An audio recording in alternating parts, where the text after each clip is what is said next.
있을 때 주의 기이한 일들을 깨닫지 못하며 주의 크신 인자를 기억하지 아니하고 바다 곧 홍해에서 거역하였나이다. 아멘. 가까이 계신 분 교제하십니다. 오늘도 참으로 좋은 날입니다. 오늘도 참으로 좋은 날입니다. 아멘. 한 번 더 하시죠. 잘 되고 있습니다. 잘 되고 있습니다. 아멘. 미국 한 지방신문에 실린 내용인데요. 대기업의 회사에 전무로 근무하던 40대 후반의 남자가 혈압으로 쓰러져서 중풍을 맞아서 반신불수가 되었습니다. 거기까지 올라오는 것도 쉽지 않았고 또 정말 열심히 살아왔는데 중풍이 되니까 모든 게 멈추게 되고 병원 생활을 하게 되죠. 자신이 너무 한심하게 느껴지고 실망이 되고 좌절에 빠져서 세상이 너무 어둡게 보이고 절망과 불평이 계속 꿈틀대고 그 불편한 입으로 불만과 불평을 쏟아내게 되었어요.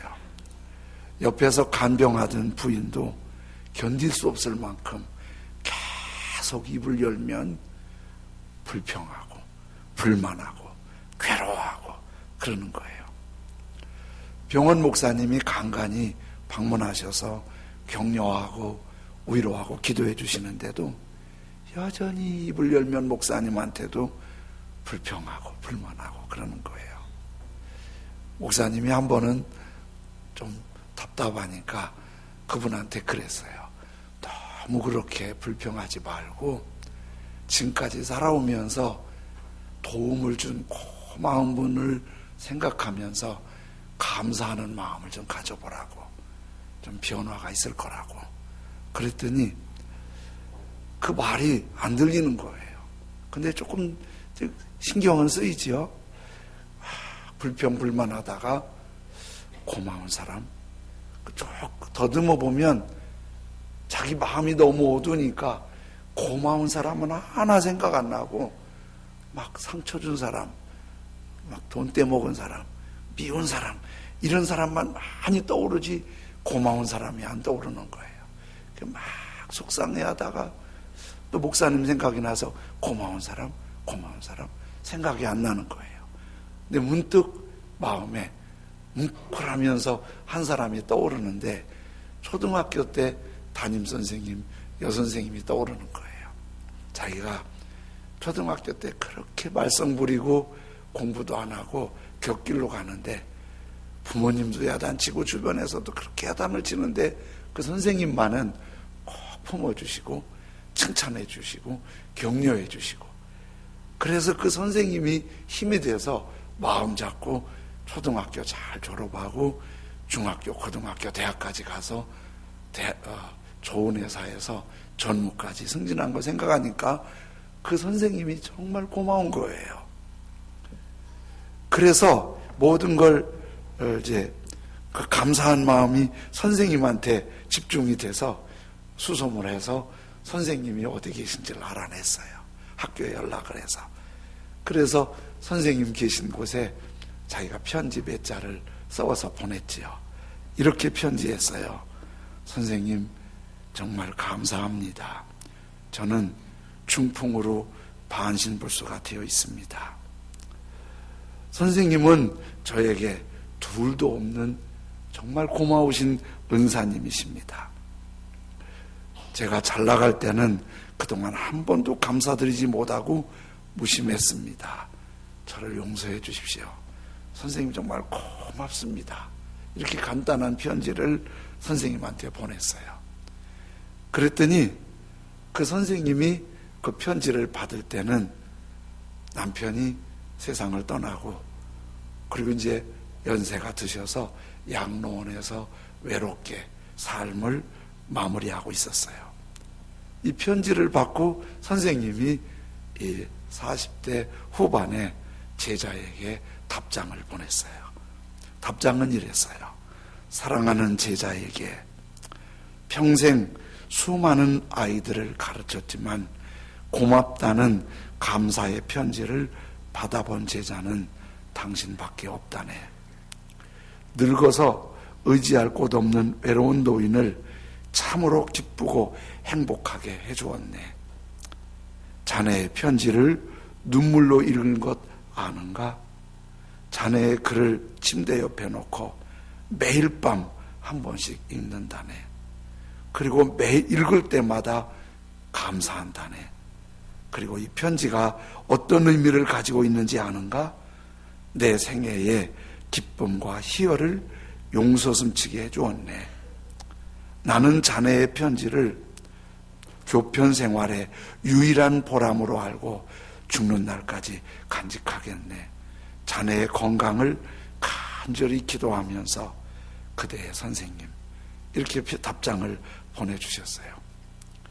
중풍을 맞은 20, 40대 선생님이, 제자가 그 편지를 읽는 순간 마음에 용기가 확 일어나고 벌떡 일어나 앉아요. 그리고 그 편지를 받고부터, 답장을 받고부터 용기가 생기는 거예요. 그러면서 이분이 이렇게 말을 해요. 이제부터는 나를 위해 기도하시는 분이 계신다. 나의 감사에 기뻐하고 매일 침대 곁에서 읽는다니 이건 보람 있는 일이다. 그러면서 그동안 포기하고 다시 재활의 꿈을 꾸지 않고 불평과 불만에 가득했던 이분이 걷기 연습을 하는 거예요. 용기를 내서 걷기 연습을 해요. 그리고 말도 어눌해졌는데 말도 거울을 보면서 말을 바르게 하는 훈련을 하는 거예요. 용기를 갖고 하다 보니까 걸어져요. 조금 불편하지만 말도 돼요. 그래서 상당히 좀 불편한 것도 있지만 회복됐을 때 회사에 다시 문을 두드려요. 그랬더니 회사에서 그 정도면 가능하다고 받아줘요. 자기가 다시 새로운 삶과 용기가 생기니까 살맛이 나잖아요. 열심히 일을 했어요. 고민하면서 일을 했어요. 그래서 사장까지 승진하죠. 그게 너무 감사해서 자기의 삶의 스토리를 지방신문에 원고를 보냈더니 신문사에서 이걸 실어줬다는 거예요. 까맣게 잊어버렸던 그 선생님의 은혜를 생각해내고 선생님과의 편지 한 장의 나눔이 삶을 이렇게 확 바꾸는 거예요. 사람이 은혜를 기억하고 알고 그 은혜에 고마운 마음이 생기고 그리고 감사를 표현하고 그러면 마음이 굉장히 행복해지겠지요. 그리고 그 마음이 굉장히 여유로워지고 넓어져요. 그리고 삶에도 용기가 나요. 그런데 은혜 받은 일이 없다고 불평하고 원망하고 짜증을 내면 어떨까요? 마음이 너무 메말라요. 건조해요. 그리고 말이 거칠어요. 다른 사람들과의 자꾸 부딪힘이 생기는 거예요.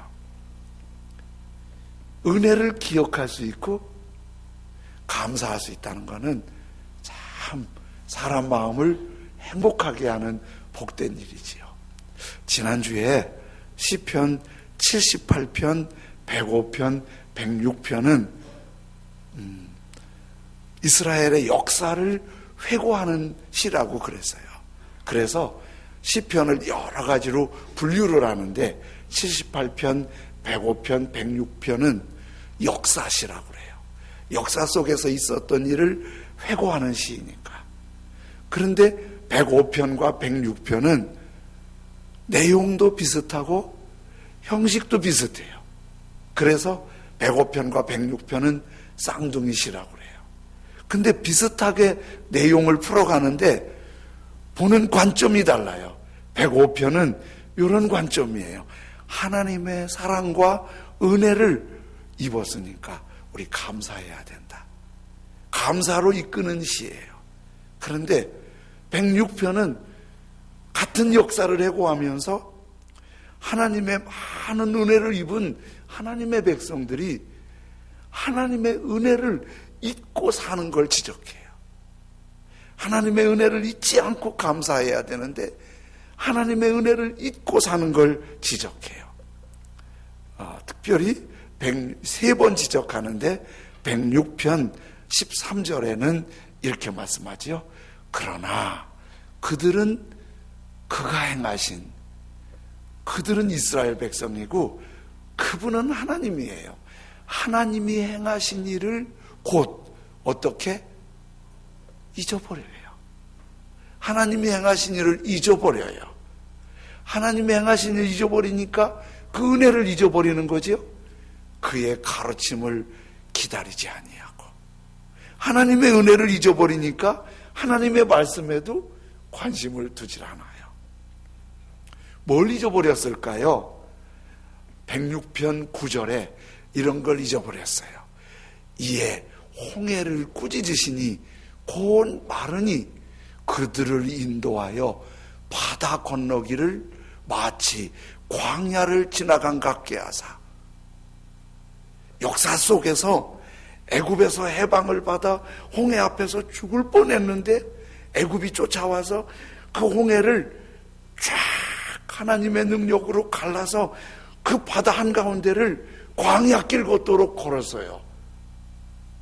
여러분, 우리들의 생애에 이런 일이 한 번 있다면 잊어버리겠어요? 안 잊어버리겠어요? 아주 대답 안 하기로 작정했어요. 이런 일 한 번 경험하면 평생 잊어버리겠어요? 안 잊어버리겠어요? 안 잊어버리지요. 그걸 어떻게 잊어버려요? 그때 말이야 죽는 줄 알았다. 근데 어떻게 그런 일이 있을 수 있니? 입이 닳도록 말하겠다. 그렇죠? 눈만 떠도 말하고 꿈속에서도 말하고 막 애들한테 말하고 어른한테 말하겠다. 그런데 뭐라고 해? 하나님이 행하신 일을 곧 금방 잊어버린대. 별꼴이야. 또 잊어버린 게 또 있어요. 106편 21절에 이렇게 말씀하세요. 21절에 애굽에서 큰 일을 행하신 그의 구원자 하나님을 그들이 어떻게? 애굽에서 구원하셨는데 잊어버렸어요. 400년 넘게 노예 생활하던 이스라엘 백성들이 애굽의 막강한 군사력 앞에 노예가 어떻게 해방을 입어요? 도저히 해방을 입을 수 없는데 하나님이 모세를 통해서 10가지 재앙을 통해서 바로 왕이 벌벌 떨고 빨리 나가라고 해서 해방이 됐어요. 근데 하나님이 한두 가지만 크게 터뜨려도 애굽 사람이 벌벌 떨고 나갈 텐데 왜 10가지나 또 고생시켜서 그렇게 해방시키지 아세요? 10가지가 괜히 한 게 아니에요. 10가지가 애굽의 신을 심판한 거예요. 첫 번째 저주가 나일강이 피가 되게 한 거예요. 나일강이 애굽 사람들한테는 신이었어요. 왜냐하면 그 광야 메마른 땅 카이로의 1년 강수량이 80mm예요. 우리는 400mm 온다. 하루에도. 우리는 하루에도 400mm 오는데 1년 내내 80mm 와요. 카이로는요 하도 비가 안 와서 지붕을 청소를 안 해줘서 꺼지재요. 나무가 너무 메마르니까 물차로 나무 청소를 해줘요. 그러니까 비 와서 지붕 청소해주지, 아파트 청소해주지, 나무 청소해주지, 비 오는 것만도 감사해야 돼요. 공감이 안 돼요? 안 와보세요. 그 나일강이 얼마나 하나님 같겠어요. 그 나일강을 신으로 모셨어요. 그러니까 나일강이 딱 피가 되니까 너희들이 신이라는 건 신 아니야. 여호와만 하나님인 거야. 그걸 알려준 거예요. 두 번째 재앙이 뭔지 아세요? 개구리가 왕궁의 밥상에 침실에 막 땅에 바글바글한 거예요. 개구리도 가끔 보야 그것도 신기하지요. 그렇게 하면 미쳐요. 그거 잠자리에 개구리가 얼굴에서 겨다니고 앉았고 막 이게 사람 얼마나 힘들겠어요. 그 개구리 때문에 너무 죽을 지경이 된 거예요. 근데 왜 그런지 아세요? 개구리도 신이에요. 개구리가 신이에요. 어쩜 개구리가 신이냐? 옛날엔 애기 많이 낳아야잖아요. 그래서 개구리가 다산의 신이에요. 봄철에 개울가에 가보면, 논에 가보면요, 개구리가 알을 낳는데요, 주먹만큼 나요. 거기에 새카만 알들이 가득 들어있고, 올챙이가 나오면요, 올챙이가 새카매요. 그러니까 개구리처럼 애기 낳으라고. 개구리 보고 애기 많이 낳게 해주세요. 이게 개구리가 막 괴롭히니까 개구리 신 아니야. 여호와만 하나님이야. 모든 10가지가 애굽 사람이 믿는 신은 신이 아니야. 여호와만 하나님인 걸 알려주려고 그런 거였어요. 근데 그렇게 여호와만 하나님이라고 알려줬는데 이 사람들이 그 하나님을 잊어버렸어요. 그래서 그 앞에 106편 19절 20절에는 이렇게 했어요. 그들이 호렙에서 시내산 한 기슭에 호렙 기슭이 있거든요. 호렙에서 송아지를 만들고 부어 만든 우상 금송아지에 경배하고 자기의 영광을 풀먹는 소의 영상으로 바꾸었도다. 세상에 그렇게 10가지 재앙을 통해서 여호와만 하나님이라고 그렇게 가르쳐주고 애굽에서 해방시켜서 홍해 건너 가나안 땅에 왔더니 모세가 잠깐 시내산에 기도하러 올라갔다고 그걸 못 참고 금송아지를 만든 거예요. 왜? 하나님을 잊어버려서 우상을 만든 거예요. 못됐어요? 못되지 않았어요? 아주 나빴어요. 개들이 우린 괜찮지요? 왜 웃으실까? 또 하나님을 잊어버렸어요. 106편 6절엔 이렇게 잊어버려요. 우리가 우리 조상들처럼 범죄하여 우리 조상들처럼 범죄하여 사악을 행하며 악을 지었나이다. 얼마나 큰 죄를 져갖고 죄를 지어서 악을 행했다고 했을까? 얼마나 싸움박질했나, 죽여버렸나, 사기를 쳤나, 도둑질을 했나, 뭔 짓을 해서 이렇게 범죄해서 사악을 행하며 악을 지었나? 106편 7절에 그들의 악을 이렇게 말해요. 똑같이 읽어볼까요? 시작. 우리의 조상들이 애굽에 있을 때 주의 기이한 일들을 깨닫지 못하며 주의 크신 인자를 기억하지 아니하고 바다 곧 홍해에서 거역하였나이다. 그게 사악한 일이 대단한 일을 알았더니 하나님의 신기한 능력을 깨닫지 못하고 주의 크신 진짜 큰 사랑으로 여기까지 인도하신 그 하나님을 기억지 아니하고 하나님을 잊어버린 게 이렇게 은혜를 잊어버린 게 그 사랑을 잊어버린 게 이렇게 악한 거구만요. 106편 13절도 다시 한번 볼까요?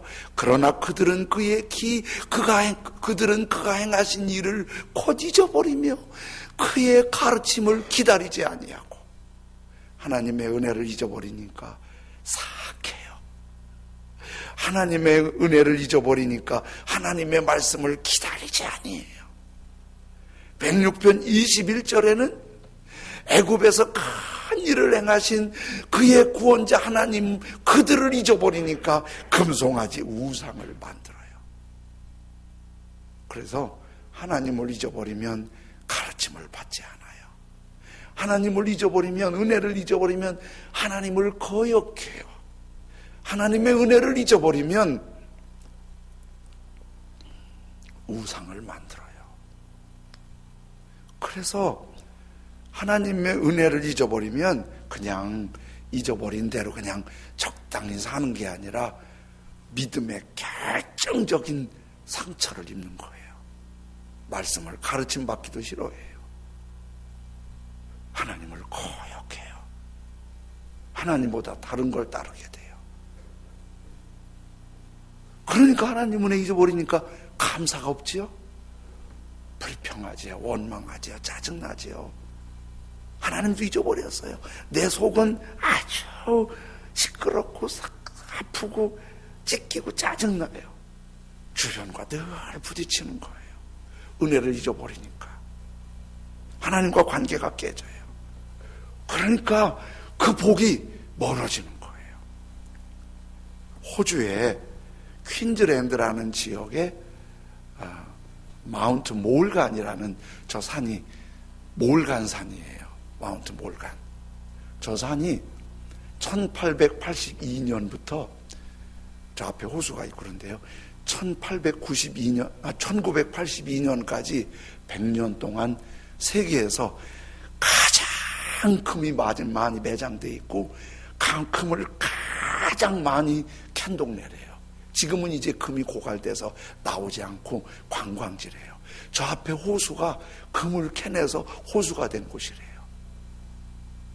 근데 1882년 이전에 저 땅에 원주민들이 살고 있었는데 저 땅이 척박한 땅이어서 저기서 농사 지면서 하루 세 때 먹고 살기도 어려웠다.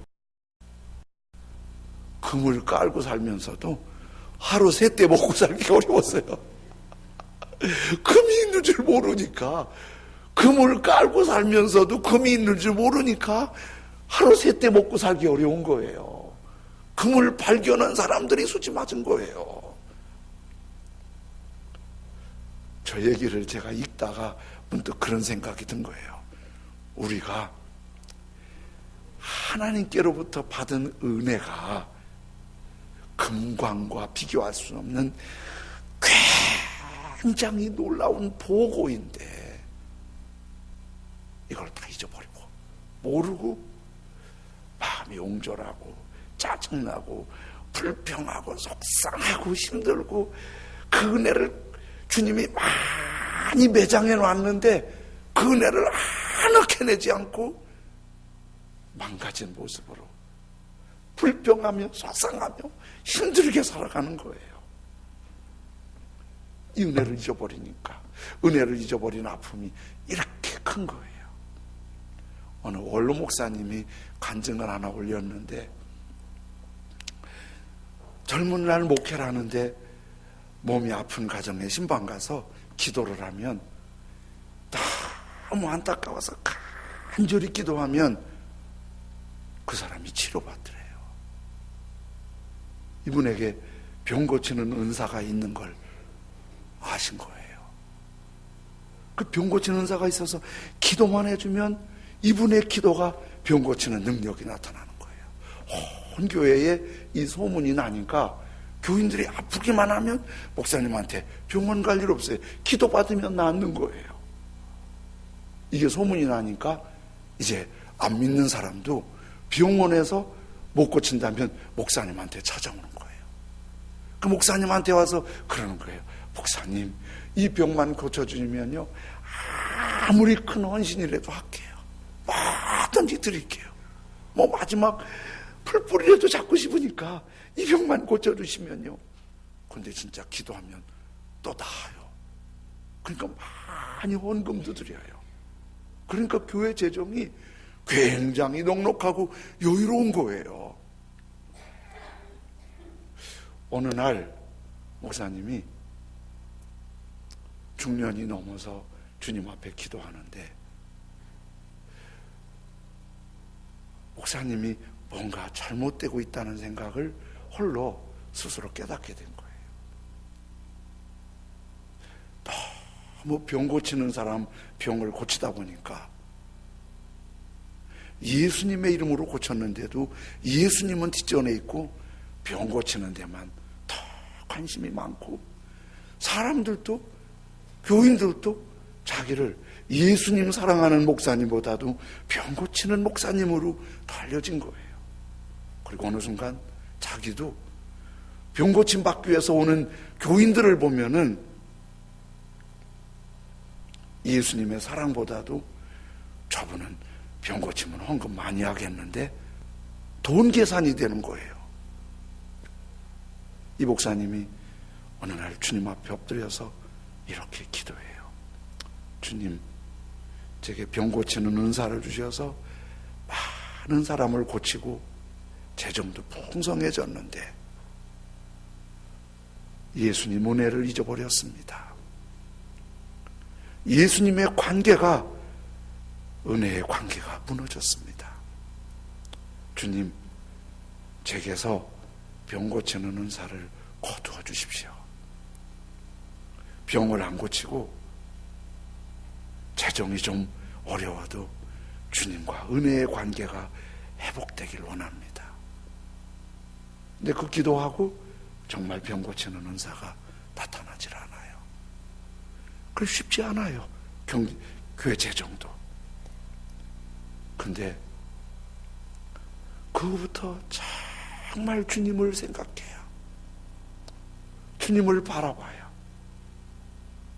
힘들 때 한 사람 고치면 되는 게 아니고 주님을 바라봐요. 은혜를 갈망해요. 병 고칠 때보다 이 마음속에서 주님을 향한 그 은혜가 막 솟아나면서 그렇게 감사해요. 그렇게 사역을 잘 마무리하고 그 사랑과 섬김으로 은퇴를 했는데, 은퇴한 후에 다 존귀하고 다 감사하고 다 소망이 넘치는 하나님의 사람으로 존귀한 거예요. 우리가 병을 고치는 것도 필요해요. 재정적으로 넉넉한 것도 필요해요. 사람과 좋은 관계도 필요해요. 그런데 하나님이 우리에게 얼마나 많은 은혜를 베푸셨고, 내가 그 은혜를 잊지 않고 감사하고 예배하고 기도하고 하나님과 관계가 베푸시는 은혜에 감사하고 그분에게 예배하고 감사하며 높이는 게 얼마나 속이 넉넉하고 풍성한지를 느낀 행복인 거예요. 예수님께서 한 부자에게 두 아들 비유를 말씀하시는데, 큰 아들은 아주 성실하게 아버지 밑에서 일을 잘해요. 둘째 아들은 꿈과 도전 정신이 있어서 더 넓은 세상을 꿈꿔요. 아버지한테 꾸중받으면서도 그 넓은 세상에 대한 꿈이 막 꿈틀거려서 그걸 잠재울 수 없어서 어느 날 아버지한테 무례하지만 시퍼렇게 살아계신 아버지한테 아버지 유산을 좀 물려달라고 그래요. 요즘 연세가 드셔도 마지막까지 유산 안 물려주시잖아요. 근데 젊은 아버지한테 유산을 물려달라는 거예요. 근데 아들 이기는 아버지 없대잖아요. 무례하고 말도 안 되지만은 아버지가 그 아들에게 물려줄 재산을 물려줘요. 이 아들이 그 재산을 다 정리해서 꿈을 펼치려고 먼 나라로 가요. 돈이 있으면 돈이 돈을 벌어주잖아요. 그래서 이 정도 재산 가져가면 걱정 없다고 생각하고 사업에 투자해봤는데 어설픈 사업이 실패하는 거예요. 몇 번 해봤는데 다 투자하는 거예요. 다 실패하는 거예요. 있을 때 흥청망청했는데 어느 날 보니까 그 돈이 다 바닥나 버린 거예요. 돈이 있을 때는 사람도 많이 따라다니고 친구도 있고 너 없인 못 산다는 사람도 있었는데 막상 돈이 다 떨어지고 초라해지니까 그걸 알고 친구들 만나자 그러면 이 핑계 저 핑계 다 떠나가버려요. 돈 있을 때 그 많던 사람이 돈 없으니까 다 떠나가버려요. 하루 새 때 밤 해결하는 것도 곤란해졌어요. 그래도 살 길을 위해 이 친구 저 친구 찾아가 봤더니 그래도 한 친한 친구가 자기 집에 돼지 기르는 일이 있는데 이거라도 하려면 하게 밥은 먹여줄 테니까. 그래서 친구 집에 가서 돼지 기르면서 밥을 먹는데 마침 경기가 안 좋아서 일꾼에게 제대로 밥도 안 주는 거예요. 그래서 돼지가 먹는 거 같이 나눠 먹으면서 이러다는 굶어 죽게 생긴 거예요. 어느 날 혼자 앉아서 이런 생각을 해요. 누가복음 15장 17절에 이에 스스로 돌이켜, 둘째 아들 얘기예요. 스스로 돌이켜 이르되 내 아버지에게는 양식이 풍족한 품꾼이 얼마나 많은가. 내가 예전에 보니까 우리 아버지 집의 일꾼들은 이렇게 배고프지 않던데 나는 이렇게 일을 해도 나는 이러다가 굶어 죽겠네. 문득 뼈 빠지게 일하면서 너무 영양 보충이 안 돼서 이러다 굶어 죽게 생긴 탄식을 하는 거예요. 그때 이 아들이 문득 이런 생각이 드는 거예요. 그때 아버지 집에 아버지 아들로 있을 때가 굉장히 은혜로운 때였네. 그때는 그게 은혜인 줄 몰랐어. 아들은 다 그러는 줄 알았어. 다 그렇게 혜택을 받는 줄 알았어. 그게 은혜인 줄 몰랐어. 여기서 너무 힘든 거 보니까 그때가 은혜였네. 그때 은혜라는 걸 새카맣게 잊고 살았어요. 그때 은혜인 줄 알았으면 지금 이 고생 안 하지. 아버지가 유산을 물려주고 그거 돈 갖고 와서 먼 나라에서 한번 꿈을 펼칠 때 돈이 빵빵할 때 그게 은혜인 줄 몰랐어. 다 그렇게 사는 줄 알았어. 다 되는 줄 알았어요. 근데 그 돈 다 떨어지고 보니까 그게 엄청 은혜였네. 여러분, 우리가 지금 대단한 은혜 받고 있는 거 아세요? 엄청난 은혜 가운데 살고 있어요. 예수를 구주로 믿고 하나님 아버지의 자녀가 되는 권세를 얻었어요. 그 크신 하나님을 아빠, 아버지 부를 수 있게 되었어요. 그분이 우리를 눈동자같이 지켜주세요. 우리가 선교지에 가보면 대한민국에 산다는 게 얼마나 큰 복인지 몰라요. 우리 대한민국처럼 정치적인 여러 가지 이슈 있지만요, 이렇게 건강보험 잘 된 나라가 대한민국만한 나라 없어요. 미국도 건강보험이 한국만 못해요.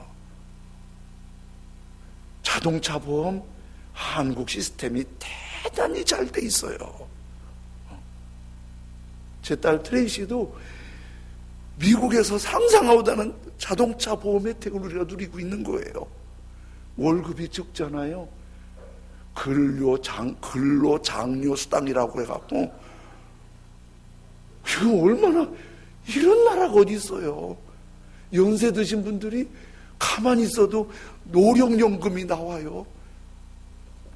이거 은혜인 줄 몰라요. 다 주는 줄 알아요. 세계 70억 다 받는 줄 착각하지 마세요.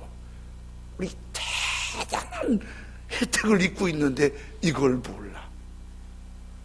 쓴 물을 마시고 둘째가 하는 거야. 근데 그 착하다고 생각한 큰아들은 아직도 저걸 몰라. 왜? 쓴 물을 모르니까 둘째 아들을 미워하고 질투하고 내쫓아버리려고 그래. 그 은혜를 모르니까. 은혜를 모르면 미워해요. 은혜를 모르면 잊어버리면 불평해요. 은혜를 잊어버리면 마음이 상해요. 근데 저 둘째 아들이 그렇게 너무 힘든 생활에서 그때가 은혜 받은 때였네.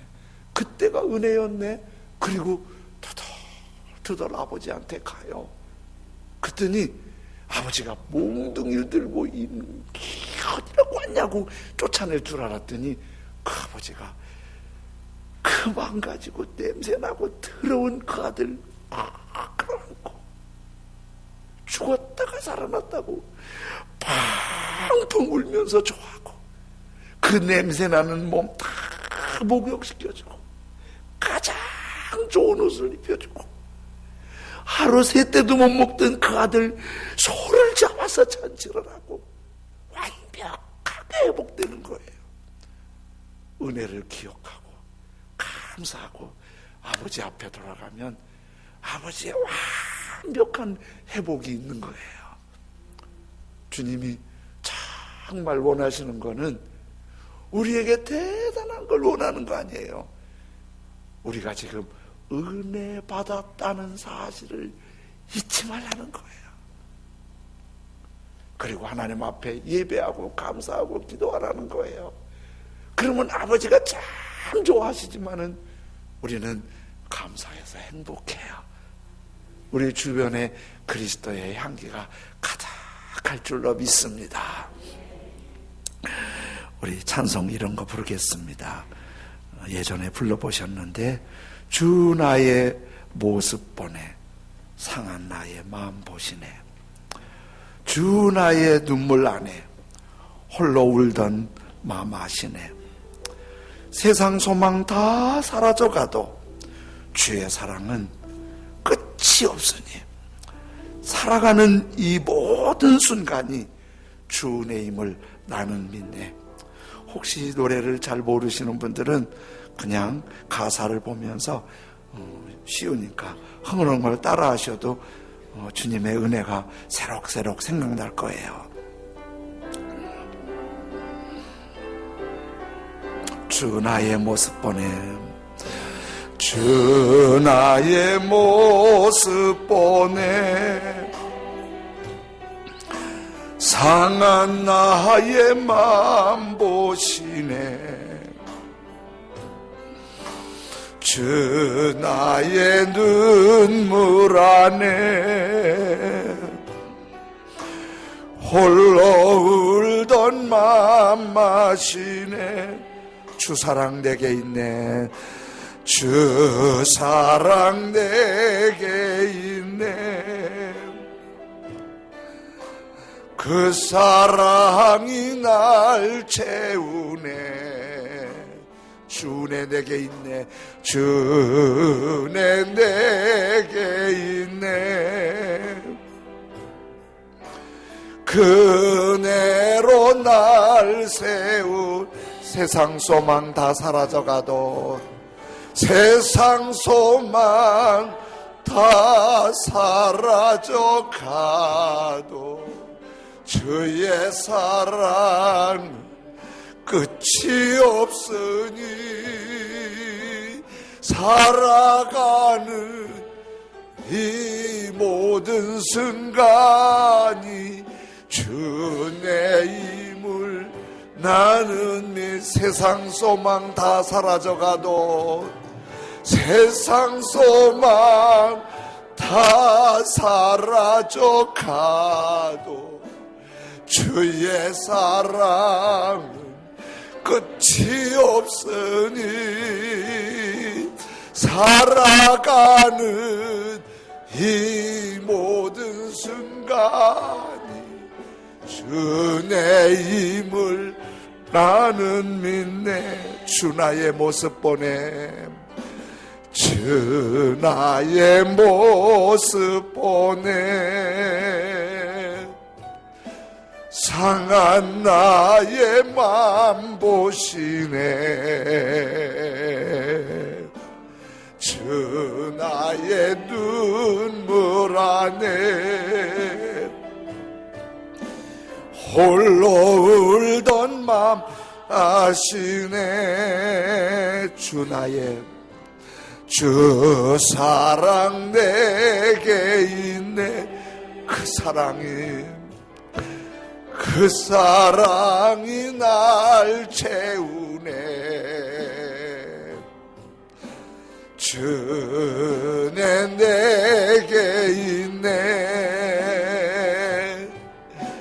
그네로 날새 주 사랑 내게 있네. 주 사랑 그 사랑이 기억되길 원합니다. 그 은혜가 잊혀지길 원합니다. 그래서 감동과 감사의 눈물이 우리 주님을 향해 기쁨이 되고 우리 가슴에 감사의 행복이 묻어나고 우리 주변이 풍성해지길 원합니다. 세상 소망 다사 주의 사랑이 끝이 없습니다. 주의 은혜가 내게 있음을 믿습니다. 우리 시간 한 목소리로 기도할 때 그 은혜 그 사랑이 기억나게 해주십시오. 잊지 않게 하십시오. 감사가 뜨거워지게 해주십시오. 감사를 말하며 일기있으며 새로워지게 하십시오. 우리 다같이 한 목소리로 자유롭게 기도하겠습니다. 주여 감사합니다. 주여 감사합니다. 주여 감사합니다. 주여 감사합니다. 그 끝없는 사랑 감사합니다. 날 세우신 그 은혜 감사합니다. 우리가 잊고 살았습니다. 잊었습니다. 하나님의 은혜 그 사랑을 잊어버리고 하나님의 가르침을 외면했습니다. 하나님을 거역했습니다.